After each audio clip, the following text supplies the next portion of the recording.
నమస్కారం. సామాన్యుడి న్యూస్ కి స్వాగతం. ప్రపంచంలో యువత ఎక్కువగా ఉండేది భారత్ లోనే అని ఏపీ సీఎం చంద్రబాబు అన్నారు. ఆర్థిక సంస్కరణలతో ప్రభుత్వ ప్రైవేటు భాగస్వామ్యం వచ్చిందని చెప్పారు. అప్పుడప్పుడే వస్తున్న ఐటీని సద్వినియోగం చేసుకున్నామన్నారు.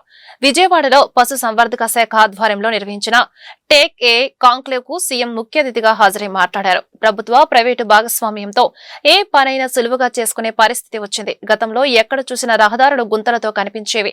ప్రభుత్వ ప్రైవేటు భాగస్వామ్యంతో రోడ్లను చక్కగా నిర్మించారు. ఇప్పుడు ఎక్కడ చూసినా జాతీయ రహదారుల అభివృద్ధి జరుగుతోంది. సంపద సృష్టించాలి, ప్రజలకు అందించాలి. పేదరికం లేని సమాజమే లక్ష్యంగా పెట్టుకున్నాం. రైతుల ఆదాయం రెట్టింపు చేస్తున్నాం. నేను ఎప్పుడూ విద్యార్థిగానే ఉంటా. అనునిత్యం కొత్త విషయాలు తెలుసుకుంటా. సాంకేతికత ప్రతి ఒక్కరికి అందుబాటులో ఉంది. సాంకేతిక యుగంలో సమర్థత పెంచుకోవాలి. ప్రపంచంలో ఎక్కడికి వెళ్లిన భారతీయులు ఉన్నారు. అందులో తెలుగు వాళ్లే అధికం. నా ఆలోచన ఒకటే, మనం బాగుంటేనే చాలదు, తిరిగి సమాజానికి ఇవ్వాలి అని చంద్రబాబు అన్నారు. ఏ డెసిషన్ కావాలన్నా సరైన నిర్ణయం అవునా కాదా అని చెక్ చేసుకోవడానికి ఈరోజు ఆర్టిఫిషియల్ ఇంటెలిజెన్స్ ఉంది. రేపు క్వాంటమ్ కంప్యూటింగ్ కూడా వచ్చేస్తుంది. కాబట్టి రైట్ డెసిషన్స్ వస్తాయి. దాన్ని అమలు చేసే శక్తిని మనం తీసుకోవాల్సిన అవసరం ఉంది. ఇంకొక పక్కన బుక్ మై సర్వీస్ కింద ఇంకొక మిత్రుడు ఒక యాప్ కూడా తీసుకొచ్చాడు. అది కూడా ఏవి ఉన్నాయో ఆ క్వాలిటీస్ అని చెప్పారు. నరేంద్ర ఫార్మర్స్ కింద ఉండి నేను కొంతమంది మీ హిస్టరీ చూస్తే ఎక్కడెక్కడో ఐటీ కంపెనీల్లో పనిచేసిన వాళ్ళు ఇప్పుడు వచ్చి వ్యవసాయం చేస్తున్నారు. విదేశాల్లో సైంటిస్టులుగా పనిచేసిన వాళ్ళు ఇక్కడికి వచ్చి వ్యవసాయం చేస్తున్నారు. కొంతమంది ప్రయోగాలు చేసి చేతులు కాలిన పట్టు వదిలిపెట్టకుండా ఇప్పుడు మొత్తం చెప్పి శ్రీనివాస్ లాంటి వాళ్ళు ఆ పని చేస్తున్నారు. ఇవి వినూత్నమైన అనుభవాలు. ఇప్పుడే నరేంద్ర గారు ఒక మాట అన్నారు, ఏదైతే డైరీ షెడ్స్కి ట్యాక్స్ వేస్తున్నారని. ఇప్పుడు ఇప్పుడే నా నోటీస్కి వస్తూ ఉంది. ఈ మధ్యకాలం నా నోటీస్ కొన్ని వస్తే 5 సంవత్సరాలు జరిగిన విధ్వంసాన్ని స్టెప్ బై స్టెప్ అధిగమిస్తూ వస్తున్నాం. మామూలు విధ్వంసం కాదు, మీరు గుర్తుపెట్టుకోవాలి.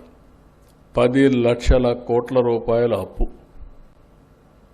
బ్రాండ్ ఆఫ్ ఏపీ జీరో కూడా కాదు, మైనస్. ఆంధ్రప్రదేశ్ ఆంధ్రప్రదేశ్ నిర్రాం అనే పరిస్థితి, భయపడిపోతున్నారు. అలాంటి దగ్గర నుంచి నా క్రెడిబిలిటీతో మళ్ళీ నేను కన్విన్స్ చేసి ఏమీ కాదు, మా దగ్గర అన్ని పరిస్థితులు బాగున్నాయని కన్విన్స్ చేసుకుంటూ వస్తున్నాం. మొన్నే నాలా కూడా తీసేశాను. చాలా చట్టాలు కూడా రీవ్యాంప్ చేస్తున్నాం. ఏవైతే ప్రజల్ని ఇబ్బంది పెట్టే చట్టాలన్నీ సమీక్ష చేస్తాం, ఇర్రెలవెంట్ తీసేస్తాం. మిమ్మల్ని ఇబ్బంది పెట్టకుండా మీకు కూడా ఓసారి కోరికలు ఎక్కువ ఉంటాయి, అన్నీ మీరే చేయండి సార్ అని. అల్లావుద్దీన్ అద్భుత దీపం ఉంటే అన్నీ చేస్తాను. కానీ నేను సంపద సృష్టించాలి, ఆదాయం పెంచాలి. పెంచిన ఆదాయం నేను చెప్పిన ప్రకారం సంక్షేమ కార్యక్రమాలు సూపర్ 6కి ఇవ్వాలి. మళ్ళీ కొంత డబ్బులు అభివృద్ధి పైన పెట్టాలి. మీలాంటి పారిశ్రామికవేత్తలను కూడా మనం చూస్తే చాలామంది ఇబ్బంది పడుతున్నారు. పౌల్ట్రీ ఇబ్బందుల్లో ఉంది, టెక్స్టైల్ ఇబ్బందుల్లో ఉంది, చాలా ఇండస్ట్రీస్ అన్ని ఇబ్బందుల్లో ఉన్నాయి. వాళ్ళని ఒక్కొక్కరిని కనీసం ఒకసారి డీఫంక్ట్ అయిపోతే. ప్రపంచంలో 11వ ఆర్థిక శక్తిగా ఉన్న భారత్ ప్రధాని మోదీ హయాంలో 5వ స్థానానికి చేరిందని బీజేపీ ఏపీ అధ్యక్షురాలు పురంధేశ్వరి అన్నారు. భవిష్యత్తులో జపాన్ ను అధిగమించి 3వ అతిపెద్ద ఆర్థిక వ్యవస్థగా ఎదగనుందని అభిప్రాయపడ్డారు. విజయవాడలోని బీజేపీ రాష్ట్ర కార్యాలయంలో భారతీయ కిసాన్ మోర్చా ఆధ్వర్యంలో నిర్వహించిన రాష్ట్ర పదాధికారుల నీటి సంఘాల అధ్యక్షుల సదస్సులో ఆమె మాట్లాడారు. దేశంలో ఇప్పటికే 158% మంది వ్యవసాయంపై ఆధారపడి జీవిస్తున్నారని చెప్పారు. 70% మంది గ్రామీణ ఆర్థిక వ్యవస్థల్లో ఉన్నారని పేర్కొన్నారు. పర్యావరణ మార్పులు రైతులపై ప్రభావం చూపుతున్నాయని, వర్షపాతం చూసుకుని అధిక దిగుబడినిచ్చే విత్తనాలు ఎంచుకోవటం ఉత్తమమని వివరించారు. వ్యవసాయ ఉత్పత్తులకు గిట్టుబాటు ధర కల్పించేందుకు ప్రభుత్వం కృషి చేస్తుందని చెప్పారు. కనీస మద్దతు ధరపై చట్టబద్దత కష్టం. ఒకే పంటను వేర్వేరు రాష్ట్రాల్లో వేర్వేరు పరిస్థితుల మధ్య పండించడమే దీనికి కారణం. వ్యవసాయాన్ని లాభసాటిగా మార్చేందుకు ప్రభుత్వం అనేక చర్యలు చేపట్టింది. విత్తనాలకు సంబంధించి కేంద్ర ప్రభుత్వం జీన్ బ్యాంక్ ను ప్రారంభించింది. 100 వెనుకబడిన జిల్లాలపై ప్రత్యేక దృష్టి సారించి వ్యవసాయాన్ని ప్రోత్సహిస్తోంది. కిసాన్ క్రెడిట్ కార్డు ద్వారా 3 లక్షల రుణ పరిమితిని 5 లక్షలకు పెంచాం. స్వామినాథన్ కమిషన్ సిఫార్సులను 2006లో అధికారంలో ఉన్న కాంగ్రెస్ ఎందుకు అమలు చేయలేదు అని పురంధేశ్వరి ప్రశ్నించారు. అంటుంటారు సాధారణంగా రైతును అడిగితే మీకేం కావాలి అని అడిగితే ముందుగా వారు అడిగేది సాగునీటి వ్యవస్థ మెరుగుపరచాలి అని అంటారు. 2, మాకు మెరుగైనటువంటి విత్తనాలు కావాలి అని అంటారు. 3, మేము పండించుకున్నటువంటి పంటకి కనీస మద్దతు ధరని అందించండి అని చెప్తుంటారు. కనుకనే నీటి వ్యవస్థకు సంబంధించి ప్రధానమంత్రి కిసాన్ సించాయి యోజన అని, అంటే రాష్ట్రాల్లో ఎక్కడైనా సరే నీటి ప్రాజెక్టులు ఆగిపోయినట్లయితే 3 వంతుల నిర్మాణం జరిగి ఆగిపోయినట్లయితే వాటికి అన్ని విధాలా కూడా కేంద్ర ప్రభుత్వం తన సహకారాన్ని అందిస్తుంది. మెరుగైనటువంటి విత్తనాలు, అదేవిధంగా ఇన్పుట్ సబ్సిడీ కావాలి అని భావించినటువంటి సందర్భంలో కిసాన్ సమ్మాన్ నిధిని ప్రవేశపెట్టారు. చాలామంది కనీస మద్దతు ధరకి చట్టబద్ధత మీరు కల్పించడం లేదు అని అంటారు. అయినా నరేంద్ర మోడీ గారు తీసుకున్నటువంటి నిర్ణయం ఏమిటంటే, రైతు తాను పండించుకున్నటువంటి పంట, ఇవాళ ఆంధ్రప్రదేశ్లో నేను పండించుకున్నటువంటి పంటకి 100 రూపాయల ధర ఉంటే, అదే కశ్మీర్లో కనుక అక్కడ ఉన్నటువంటి ధర 150 రూపాయలు 200 ఉన్నట్లయితే, మీరు ఆన్లైన్ డిజిటలీ ఈ-నామ్ మాధ్యమంగా ఆంధ్రప్రదేశ్లో పండించినటువంటి వరిని మీరు కశ్మీర్లో అమ్ముకునేటువంటి వెసులుబాటుని నరేంద్ర మోడీ గారు కల్పించడం జరిగింది. ఏలూరు జిల్లా భీమడోలు మండలంలో విషాదం చోటు చేసుకుంది. బుధవారం మధ్యాహ్నం కోమటిగుంట చెరువులో మునిగి 3 మృతి చెందారు. భీమడోలు మండలంలోని పెదలింగపాడులో వేడుకకు హాజరైన 4 తిరుగు ప్రయాణంలో కాలకృత్యాల కోసం కోమటిగుంట చెరువు వద్ద ఆగారు. ఈ క్రమంలో ప్రమాదశాత్తు చెరువులో పడి 3 మృతి చెందారు. మృతులు పెదవేగి మండలం వేగివాడ గ్రామానికి చెందిన అజయ్, అభిలాష్, సాగర్ గా గుర్తించారు. ఏపీ మద్యం కుంభకోణం కేసులో ధనంజయ రెడ్డి, కృష్ణమోహన్ రెడ్డి సిట్ విచారణకు హాజరయ్యారు. వీరిద్దరూ ఈ కేసులో A31, A32 నిందితులుగా ఉన్నారు. ఈ కేసుకు సంబంధించి మే 16 వరకు తదుపరి చర్యలు చేపట్టవద్దని ఇటీవల సుప్రీంకోర్టు ఉత్తర్వులు జారీ చేసింది. అయితే విచారణకు హాజరు కావాలని పేర్కొంది. ఈ నేపథ్యంలో ధనంజయ రెడ్డి, కృష్ణమోహన్ రెడ్డిని విజయవాడలోని సిట్ కార్యాలయంలో అధికారులు విచారిస్తున్నారు. వైసీపీ హయాంలో జరిగిన వేల కోట్ల మద్యం కుంభకోణంలో నాటి సీఎంఓ కార్యదర్శి ధనంజయ రెడ్డి, జగన్ ఓఎస్టీ కృష్ణమోహన్ రెడ్డి, భారతి సిమెంట్స్ పూర్తి కాలపు డైరెక్టర్ గోవిందప్ప, బాలాజీలను ఇటీవల సిట్ నిందితులుగా చేర్చింది. ఈ కేసులో A33గా నిందితుడుగా ఉన్న గోవిందప్ప మంగళవారం అరెస్ట్ అయిన విషయం తెలిసిందే. సిట్ అధికారులు తాజాగా ఆయన్ను విజయవాడ సిబిఐ కోర్టులో హాజరుపరిచారు. తెలుగుదేశం పార్టీ మహానాడుకు ఏర్పాట్లు ముమ్మరంగా కొనసాగుతున్నాయి. మహానాడును మే 27 నుంచి 29 వరకు కడపలో పండుగ వాతావరణంలో నిర్వహించనున్నట్లు మంత్రి, టీడీపీ జాతీయ ప్రధాన కార్యదర్శి నారా లోకేష్ తెలిపారు. మహానాడు ఏర్పాట్లపై పోలిట్ బ్యూరో సమావేశానికి ముందు ఆయన మంగళగిరిలోని పార్టీ జాతీయ కార్యాలయంలో మహానాడు కమిటీల కన్వీనర్లు, కో కన్వీనర్లతో సమావేశమయ్యారు. మహానాడు ఏర్పాట్ల గురించి నేతలతో సుదీర్ఘంగా చర్చించారు. ఈ సందర్భంగా పలువురు మంత్రులు, సీనియర్ నేతలకు బాధ్యతలు అప్పగించారు. పోలిట్ బ్యూరో సమావేశంలో మహానాడు ఏర్పాట్లపై మంత్రి నారా లోకేష్ ఆధ్వర్యంలోని మంత్రుల కమిటీ నివేదిక ఇవ్వనుంది. ఈ సందర్భంగా మంత్రి లోకేష్ మాట్లాడుతూ, ఏటా మహానాడును పండుగ వాతావరణంలో నిర్వహిస్తున్నాం. పార్టీ కష్టకాలంలో ఉన్న, అధికారంలో ఉన్న మహానాడును నిర్వహించాం. గత ప్రభుత్వంలో మహానాడుకు అడుగడుగున ఇబ్బందులు పెట్టారు. అయినా ప్రజలు స్వచ్ఛందంగా తరలివచ్చి విజయవంతం చేశారు. పార్టీ ఆవిర్భావం తర్వాత చరిత్రలో ఎన్నడూ లేని విధంగా తిరుగులేని మెజార్టీ సాధించాం. మహానాడుకు వచ్చే కార్యకర్తలకు వసతి, రవాణాకు ఇబ్బందులు తలెత్తకుండా చూడాలి అని నేతలకు దిశానిర్దేశం చేశారు. ఈ సమావేశంలో పార్టీ రాష్ట్ర అధ్యక్షుడు పల్లా శ్రీనివాసరావు, మంత్రులు అనగాని సత్యప్రసాద్, నిమ్మల రామానాయుడు, సవిత, పి నారాయణ, గొట్టిపాటి రవికుమార్, డాక్టర్ డోలా బాలవీరాంజనేయ స్వామితో పాటు సీనియర్ నేతలు బీదా రవిచంద్ర యాదవ్, ఎంపీ వేమిరెడ్డి ప్రభాకర్ రెడ్డి, దామచర్ల సత్యారెడ్డప్ప, శ్రీనివాసరెడ్డి, వీరంకి వెంకట గురుమూర్తి, మంతెన రామరాజు, సి భూపేష్ రెడ్డి, ఎమ్మెల్యేలు జ్యోతిర నెహ్రూ, ఆర్ మాధవిరెడ్డి, జీవి ఆంజనేయులు, మంతెన సత్యనారాయణరాజు, చింతకాయల విజయ్ తదితరులు పాల్గొన్నారు. కడప మేయర్ సురేష్ బాబుపై అనర్హత వేటు పడింది. విజిలెన్స్ విచారణ నివేదిక ఆధారంగా మేయర్ పదవి నుంచి సురేష్ బాబును తొలగిస్తూ పురపాలక శాఖ ముఖ్య కార్యదర్శి బుధవారం జీవో జారీ చేశారు. కడప నగరంలో అభివృద్ధి పనులను ఇష్టారాజ్యంగా తన కుటుంబానికి చెందిన గుత్తేదారు సంస్థ MS వర్ధిని కన్స్ట్రక్షన్స్ ద్వారా చేయించినట్లు విజిలెన్స్ ఆధారాలు సేకరించింది.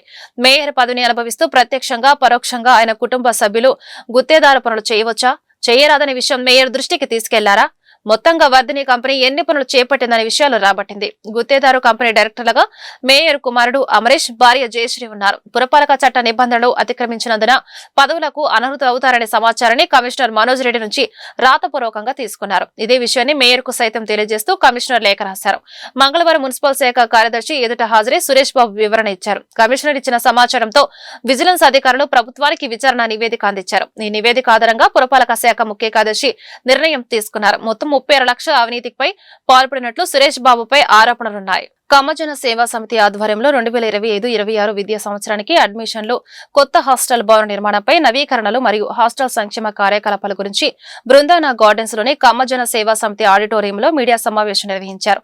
ఈ సమావేశంలో కమ్మజన సేవా సమితి అధ్యక్షులు సామినేని కోటేశ్వరరావు, ఉపాధ్యక్షులు వడ్లమూడి నాగేంద్ర, కార్యదర్శి చుక్కపల్లి రమేష్, కోశాధికారి గోరంట్ల పున్నయ్య చౌదరి మరియు కార్యవర్గ సభ్యులు పాల్గొన్నారు. ఈ సందర్భంగా వారు మాట్లాడుతూ మే 15వ తేదీ నుండి కమ్మజన సేవా సమితి గ్రామీణ విద్యార్థుల వసతి గృహంలో 2025-26 విద్యా సంవత్సరానికి దరఖాస్తులను స్వీకరించబడునని తెలియజేశారు. వసతి గృహంలో ప్రవేశాలకు inter, BTech, degree, pharmacy, PG మరియు బీడీఎస్, ఎంబీబీఎస్ కోర్సులలో కూడా గ్రామీణ విద్యార్థుల నుండి ప్రతిభ, పేదరికం ఆధారంగా ప్రాధాన్యతను ఇచ్చి ఎంపిక చేయబడునని చెప్పారు. ఇప్పటివరకు సమితికి ఆర్థిక పరంగా సహాయ సహకారాలు అందించిన ప్రతి ఒక్క దాతకు ధన్యవాదాలు తెలుపుతున్నారని అన్నారు. దాతలు సహృదయంతో విరివిగా విరాళాలు ఇవ్వాలని కోరారు.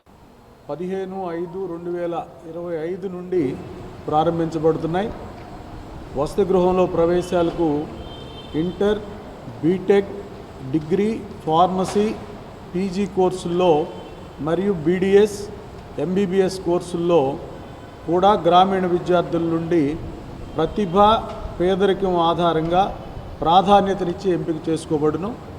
విద్యార్థులను తమ దరఖాస్తులను కార్యాలయం నుండి కానీ వెబ్సైట్ www.kamajanasevasamithi.com నుండి కానీ డౌన్లోడ్ చేసుకొని పూర్తి చేసిన దరఖాస్తులను గుంటూరులోని సమితి కార్యాలయంలో 29/5/2025 తేదీలోపు అందజేయవచ్చును. ఎంపికైన విద్యార్థుల వివరాలు కార్యాలయం నోటీస్ బోర్డులో మరియు వెబ్సైట్లో అప్లోడ్ చేయబడును.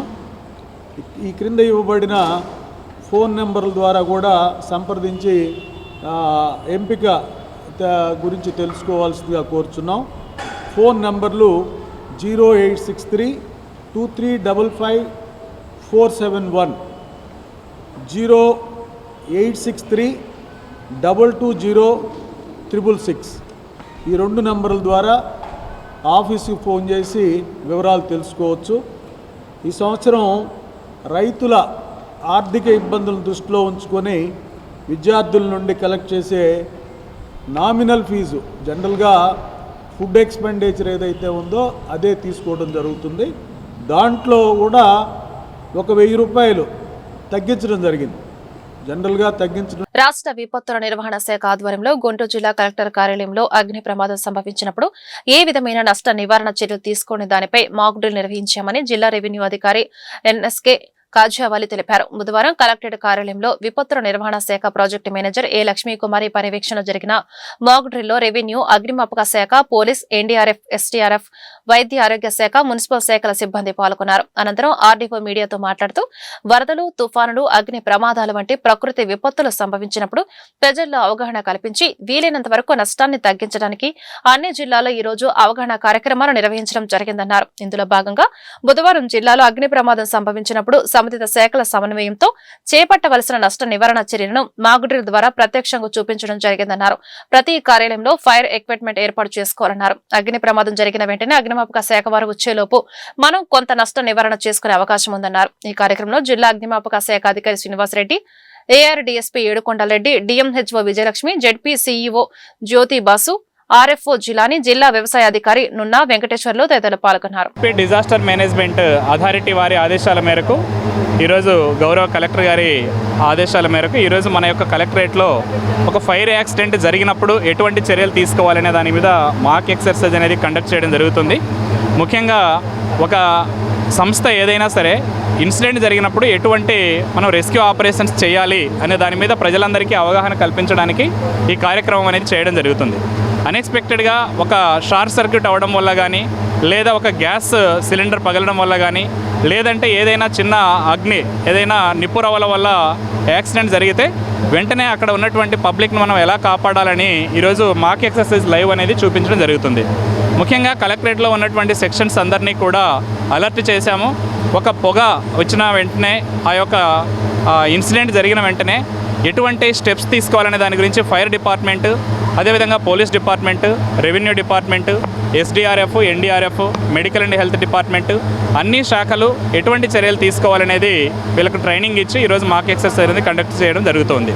కలెక్టరేట్ సెక్షన్లో ఇప్పుడు మనం గమనిస్తూ ఉన్నాము, ఒక పొగ అనేది సంభవించిన వెంటనే అందులో ఉన్నటువంటి పబ్లిక్ అందరినీ కూడా ఎవాక్యుయేట్ చేయడము, ఆ విధంగా రెస్క్యూ ఆపరేషన్స్ ఏం చేయాలనేది ఫైర్ డిపార్ట్మెంట్ వాళ్ళు లైవ్లో ఇప్పుడు మనకు చూపిస్తారు.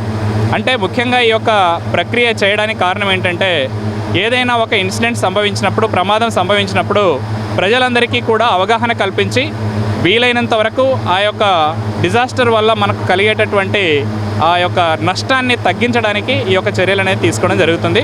ఈరోజు అన్ని జిల్లాలలో కూడా ఈ యొక్క ప్రోగ్రామ్ అనేది మనం కండక్ట్ చేస్తూ ఉన్నాము. ఒక్కొక్క జిల్లాలో ఒక్కొక్క కాన్సెప్ట్ తీసుకున్నారు. ఫ్లడ్స్ వచ్చినప్పుడు ఎటువంటి చర్యలు తీసుకోవాలి, సైక్లోన్ వచ్చినప్పుడు ఎటువంటి చర్యలు తీసుకోవాలి, అదేవిధంగా అగ్ని ప్రమాదం సంభవించినప్పుడు ఎటువంటి చర్యలు తీసుకోవాలనే దాని మీద అవగాహన కల్పిస్తూ ఈరోజు ఏపీ డిజాస్టర్ మేనేజ్మెంట్ అథారిటీ వారు ఈ యొక్క ప్రోగ్రామ్ అనేది కండక్ట్ చేయడం జరుగుతుంది. Thank you. ఏదైనా మనకి ఒక విపత్తు జరిగితే అది బాంబు కావచ్చు, ఫైర్ కావచ్చు, వాటర్ కావచ్చు, ఏదైనా యాక్సిడెంట్ కానీ మనకి జరిగినట్టయితే దాని నష్ట నివారణ ఏ విధంగా చేయాలనే దాని మీద ప్రధాన ఉద్దేశం. ఈ రోజుకి ఎస్పెషల్లీ మనకి కలెక్టరేట్లో ఫైర్ యాక్సిడెంట్ జరిగితే దాని గురించి మనం చేయటం అనేది జరుగుతుంది. ఫైర్ యాక్సిడెంట్ జరిగినప్పుడు మనకి ఇండికేషన్ పొగ వస్తుంది. ఆ పొగ ఎక్కడి నుంచి వచ్చింది, ఎక్కడుంది, అక్కడ నుంచి ఆ ఆఫీసులో ఉన్నటువంటి వారిని ఏ విధంగా మనము ఎవాక్యుయేషన్ చేసుకుని బయటికి తీసుకుని రావాలి, ఈ యొక్క నష్టాన్ని ఎంత తక్కువ సమయంలో ఎక్కువ నష్టాన్ని నివారించడానికి మన ప్రయత్నం అనేది చేస్తాము. అది ఈరోజు ప్రధానమైనటువంటి మన కలెక్టరేట్లో జరుగుతున్నటువంటి ఎక్సర్సైజ్. దీంట్లో municipal department, revenue department, NDRF, SDRF, అదేవిధంగా health department, dog squads, BD teams అన్నీ కూడా దీంట్లో ఈరోజు పార్టిసిపేట్ చేస్తాం. మనము కలెక్టరేట్లో కూడా ఒక మాక్ డ్రిల్ కండక్ట్ చేస్తున్నాము. ఏదైనా విపత్తు సంభవించినప్పుడు అక్కడ ఉన్నటువంటి ప్రాణాలను, ఆస్తులను, నష్టాన్ని తగ్గించడం కోసము అన్ని line departments, police, fire, SDRF, NDRF టీంలు అన్నీ కలిసి ఎలా ఒక అండర్స్టాండింగ్లో డ్రిల్ చేయాలి యాక్చువల్ విపత్తు జరిగినప్పుడు అన్నదానికి ఒక మాక్ డ్రిల్ రూపంలో ఈరోజు మనం కలెక్టరేట్లో చేస్తున్నామండి. దీని ముఖ్య ఉద్దేశము ఆల్ లైన్ డిపార్ట్మెంట్స్ ప్రిపేర్నెస్ ఎలా ఉన్నాయి విపత్తులు జరిగినప్పుడు అనే దాని మీద మాక్ డ్రిల్ కండక్ట్ చేస్తున్నాము. ఆంధ్రప్రదేశ్ రాష్ట్ర నైపుణ్య అభివృద్ధి సంస్థ గుంటూరు జిల్లా మరియు గుంటూరు తూర్పు నియోజకవర్గ ఎమ్మెల్యే మహమ్మద్ నజీర్ ఆధ్వర్యంలో Guntur Kothapeta Sri Jalagam Ramarao memorial municipal corporation high school నందు మెగా జాబ్ మేళాలో భారీ సంఖ్యలో నిరుద్యోగ యువకులు హాజరయ్యారు. ఈ కార్యక్రమంలో MLA Mohammed Nazeer, AP industrial development corporation chairman Degala Prabhakar, deputy mayor Sheikh Sajila, స్థానిక కార్పొరేటర్ల పోతురాజు సమత, స్కిల్ డెవలప్మెంట్ అధికారులు తదితరులు పాల్గొన్నారు. ఈ సందర్భంగా ఎమ్మెల్యే మాట్లాడుతూ ఆంధ్రప్రదేశ్ రాష్ట్రాన్ని నిరుద్యోగ రహిత రాష్ట్రంగా చేయడమే కూటమి ప్రభుత్వ లక్ష్యమని అన్నారు. ఈ జాబ్ మేళాలో వివిధ రకాలకు సంబంధించిన 46 కంపెనీల ప్రతినిధులు పాల్గొన్నారని చెప్పారు. 1166 మందికి నిరుద్యోగ యువకులకు ఉద్యోగ అవకాశాలు కల్పించబోతున్నామని సంతోషం వ్యక్తం చేశారు. ప్రతి ఒక్క విద్యార్థి చదువుతో పాటు ఏదో ఒక రంగంలో నైపుణ్యం పొందాలని ఆకాంక్షించారు. ఎన్నికల ముందు నిరుద్యోగులకు ఇచ్చిన హామీని నెరవేర్చబోతున్నామని చెప్పారు. ఉద్యోగ అవకాశాలు పొందిన ప్రతి ఒక్క ఉద్యోగి భవిష్యత్తులో రాష్ట్ర అభివృద్ధికి తోడ్పడాలని కోరారు. చంద్రబాబు నాయుడు గారి ఆలోచన విధానంతో రాష్ట్రంలో 20 లక్షల మందికి ఉద్యోగాలు కల్పించాలనేటువంటి ఒక మహాసంకల్పాన్ని ఆసరాగా చేసుకొని ఈరోజు గుంటూరు తూర్పు నియోజకవర్గంలో కూడా ఆయన ఆలోచన విధానాన్ని అందిపుచ్చుకొని ఈరోజు ఒక మెగా జాబ్ మేళాను ఆంధ్రప్రదేశ్ స్కిల్ డెవలప్మెంట్ కార్పొరేషన్ సారథ్యంలో స్థానికంగా ఉన్నటువంటి ప్రజాప్రతినిధులు, నాయకుల సహకారంతో ఈరోజు ఈ జాబ్ మేళాను ఏర్పాటు చేయడం జరిగింది. దాదాపు 46 కంపెనీలు, ఎమరాన్ బ్యాటరీస్తో పాటు హెటిరో, అలాగే అరబిందో ఫార్మా, టీసీఎస్ అటువంటి మెగా కంపెనీలన్నీ కూడా ఈరోజు ఈ జాబ్ మేళాలో పార్టిసిపేషన్ చేస్తూ ఉన్నాయి. ఇప్పటికే దాదాపు 1800 మంది ఎన్రోల్ అయినటువంటి పరిస్థితులు ఉన్నాయి. నాకు తెలిసి ఈ జాబ్ మేళాలో ఉన్నటువంటి 1160 జాబ్స్ తప్పకుండా ఫిల్ అవుతాయి ఈవినింగ్ కల్లా. అంతేకాకుండా ముఖ్యంగా మనందరికీ కూడా తెలుసు, ఎవరికైతే జాబ్ రానటువంటి పరిస్థితిలో కూడా తప్పకుండా నైపుణ్యం.com పేరుతో వాళ్ళందరూ కూడా స్కిల్, ప్రతి ఒక్క జిల్లాకు ఒక స్కిల్ కాలేజ్తో పాటు గుంటూరు ఈస్ట్లో దాదాపు 4 సెంటర్స్లో స్కిల్ సెంటర్స్ని ఏర్పాటు చేసి వాళ్ళని స్కిల్ నేర్పించేటువంటి కార్యక్రమంతో పాటు ఎవరైతే ఎంటర్ప్రెన్యూర్షిప్ కోసం ఎదురు చూస్తున్నటువంటి వాళ్ళందరికీ కూడా వన్ హౌస్ వన్ ఎంటర్ప్రెన్యూర్ నినాదంతో ఏదైతే చంద్రబాబు నాయుడు గారు పనిచేస్తూ ఉన్నారో దానిలో భాగంగా వీళ్ళందరూ కూడా ఎస్సీ, బీసీ, మైనారిటీ, ఈడబ్ల్యూసీ కార్పొరేషన్ల ద్వారా లోన్లు ఇప్పించేటువంటి కార్యక్రమం కూడా చేస్తామని చెప్పి తెలియజేస్తూ ఈ జాబ్ మేళా ఆరంభం మాత్రమే. తప్పకుండా రాబోయేటువంటి 4-5 సంవత్సరాల్లో తప్పకుండా గుంటూరు తూర్పు నియోజకవర్గంలో ఆటో పైలట్ మోడ్తో చదువుకున్నటువంటి ప్రతి ఒక్క విద్యార్థి కూడా ఉద్యోగాలు వాటికి వచ్చేటువంటి విధంగా వీళ్ళందరినీ కూడా స్కిల్ డెవలప్మెంట్ కార్పొరేషన్ ద్వారా ట్రైన్ చేయడమే కాకుండా ప్రతి ఒక్కరు కూడా వెంటపడి వారిని తీసుకొని వచ్చి ఉద్యోగాల్లో వ్యాపారాల్లో స్థిరపడేటువంటి ఆలోచనతో పనిచేస్తామని చెప్పి కూడా ఈ సందర్భంగా తెలియజేస్తాం. ఆధ్వర్యంలో మరి ఈ నియోజకవర్గ ఎమ్మెల్యే అయినటువంటి నజీర్ అహ్మద్ గారు దీన్ని పెద్ద ఎత్తున ఈ కార్యక్రమాన్ని దిగ్విజయం చేసే విధంగా ప్రతి ఒక్కళ్ళను కూడా మానిటరింగ్ చేసి ఇక్కడికి వచ్చినటువంటి దాదాపు 45 దాకా కంపెనీలు చాలామంది వచ్చారు. అవి కూడా పేరు ప్రఖ్యాతులు గాంచిన అందుట్లో అమర్ రాజా కానీ, అపోలో ఫార్మసీ కానీ, మెడ్ ప్లస్ కానీ చాలా మంచి కంపెనీలు. మరి వాళ్ళందరూ కూడా జాబుల కోసం ఇక్కడికి వచ్చినటువంటి పేద విద్యార్థులు కానీ ఎవరికైనా కానీ జాబులు ఇచ్చే విధంగా ఈ రోజున చొరవ తీసుకున్నటువంటి ఎమ్మెల్యే గారికి ధన్యవాదాలు తెలియజేస్తూ, అలానే ప్రతి ఒక్కరికి కూడా ఉద్యోగాలు ఇవ్వాలని చెప్పేసి ఆనాడు గవర్నమెంట్కి వచ్చే ముందుగానే ముఖ్యమంత్రి నారా చంద్రబాబు నాయుడు గారు ఏదైతే వాగ్దానం చేశారో ఆ వాగ్దానానికి అనుగుణంగా ప్రతి ఒక్కరిని ఆర్థికంగా బలోపేతం చేయాలి, ప్రతి ఒక్కరికి ఎంప్లాయ్మెంట్ ఇవ్వాలి, ప్రతి ఒక్కరిని వ్యాపారస్తులను చేయాలని చెప్పేసి ముఖ్యంగా ప్రతి తెలుగుదేశం పార్టీ ఆ రోజున చెప్పినటువంటి ఏదైతే వాగ్దానం ఇచ్చినో దానికి అనుగుణంగా జరుగుతున్నటువంటి కార్యక్రమానికి ఇక్కడ మరి మన ఎమ్మెల్యే గారు కూడా దాన్ని ఏదైతే గౌరవనీయులు ముఖ్యమంత్రి గారు చెప్పిన విధంగా అందరం కూడా పాల్పంచుకుంటూ, ముఖ్యంగా నజీర్ అహ్మద్ గారు ఈ జాబ్ మేళాకి పెద్ద ఎత్తున ఇంతమంది జనం రావడానికి చొరవ తీసుకొని ప్రతి ఒక్క విషయంలో కూడా ఆయన చేస్తున్నటువంటి కృషి మరి మీ అందరం కూడా అభినందిస్తున్నాం. అలానే ప్రజలందరూ కూడా ఇటువంటి మంచి కార్యక్రమాన్ని ఉపయోగించుకోవాలని చెప్పేసి కోరుకుంటున్నాం. గుంటూరు అమరావతి రోడ్లోని ఢిల్లీ పబ్లిక్ స్కూల్ అమరావతి విద్యార్థులు సిబిఎస్ఈ 10వ తరగతి మరియు 12వ తరగతి బోర్డు ఢిల్లీ పబ్లిక్ స్కూల్ అత్యుత్తమ ఫలితాలు సాధించారని పాఠశాల వైస్ చైర్మన్ చుక్కపల్లి రమేష్ తెలియజేశారు. ఈ కార్యక్రమంలో director Chukkapalli Rakesh, Chukkapalli Priyanka, academic director doctor Usharani, principal Ratnamala, Delhi public school సిబ్బంది, తల్లిదండ్రులు పాల్గొన్నారు. Delhi public school vice chairman Chukkapalli Ramesh మాట్లాడుతూ అద్భుతమైన విజయాన్ని అందించి ఢిల్లీ పబ్లిక్ స్కూల్ అమరావతి ఖ్యాతిని చాటి చెప్పిన విద్యార్థులకు అభినందనలు తెలియజేస్తున్నారని అన్నారు. కృషి పట్టుదలతో విద్యార్థులు కష్టపడి చదివి ఉన్నత విద్యను అభ్యసించి ఉన్నత స్థితిలో ఉండాలని ఆకాంక్షించారు. ఈ విజయానికి తోడ్పడిన ఉపాధ్యాయులకు, వారి తల్లిదండ్రులకు, సిబ్బందికి ధన్యవాదాలు తెలుపుతున్నారని అన్నారు.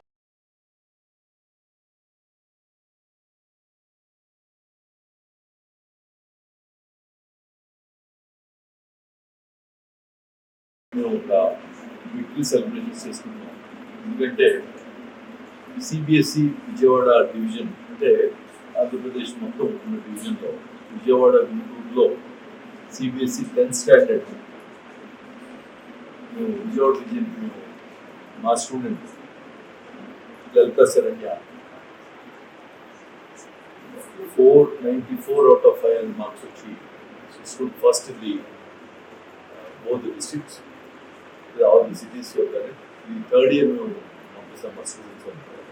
ఇంత అచీవ్మెంట్ రావడానికి కారణమైన పిల్లలకి, వారి తల్లిదండ్రులకి, అట్లాగే మా స్టాఫ్కి అందరికీ కూడా ఒకసారి తెలుపుకుంటూ, అలాగే సెకండ్ ప్లేస్ మా స్కూల్లో 97.6, థర్డ్ వచ్చిన 96.6% వచ్చారు పిల్లలందరూ. అట్లాగే 100% రిజల్ట్స్, అందులో 100% ఫస్ట్ క్లాస్లో పాస్ అయ్యారు. అక్కడ కూడా అందరూ ఫస్ట్ క్లాస్లో డిస్టింక్షన్లో పాస్ అయ్యారు. అట్లాగే 12th స్టాండర్డ్కి వస్తే +2కి వస్తే మా స్కూల్ టాప్ ఆల్మోస్ట్ సిబిఎస్ఈలో best marks got 96.2% first place వస్తే Tiger Horse. So we are sure that we will be going into IIT or Delhi. So we hope Dharas will get that.